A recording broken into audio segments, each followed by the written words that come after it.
Assalamualaikum warahmatullahi wabarakatuh. I am Halimatul. I'm from student English Department of Darmandalas University.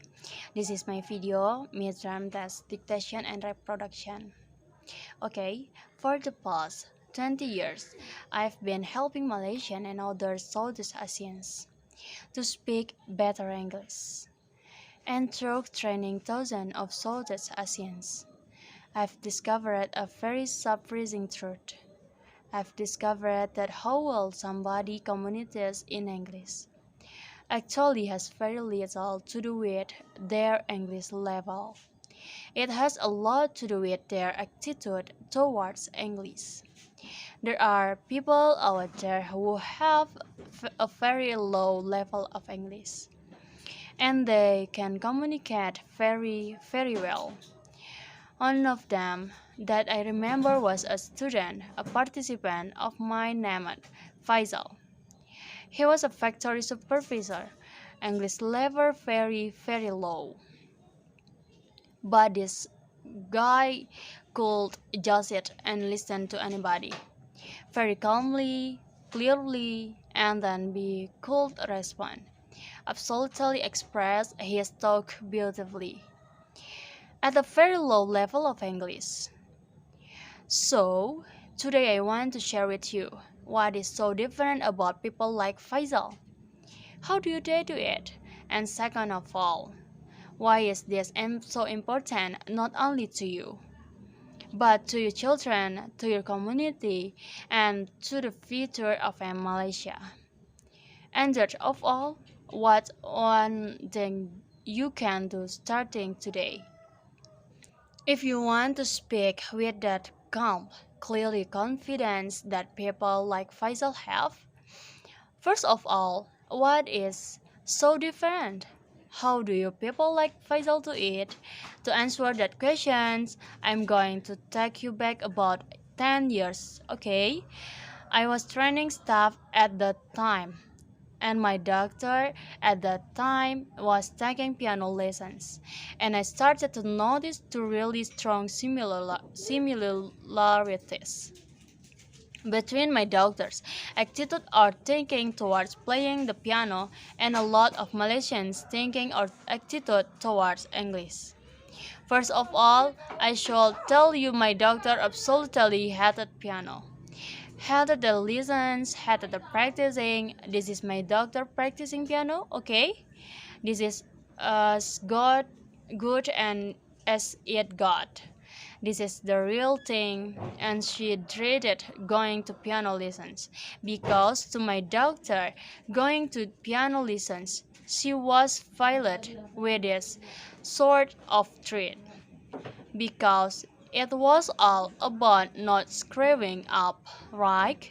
Because, like a lot of piano students, to both my doctor and her teacher, her success in piano was measured by how few mistakes she made.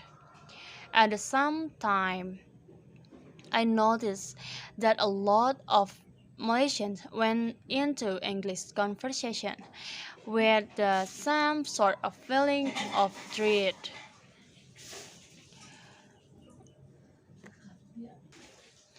This sort of feeling that we are going to be judged by how many mistakes they were going to make and whether or not they were going to screw up. No.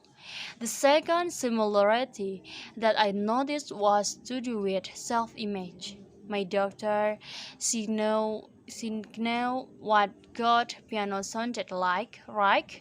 Because we have all heard good piano, and she knew what a her level was, and she knew how long she'd have to play for to play this tag like that, and a lot of Malaysians I noticed had this idea of what good proper English is supposed to sound like, and what their I see a lot of you note, and what their English sounded like, and how far they would have to go to get there. and they also felt like they were like my doctor, just bad. But piano player, but English speaker, right? My English not so good. Like cannot, sorry, yeah, cannot, so I could see the similarities, but I still couldn't figure out. Okay, what is it about this? People like Faisal, they are so different. That can just do it simply, calmly, with confidence. One day, I discovered the answers, and I discovered it quiet by sense.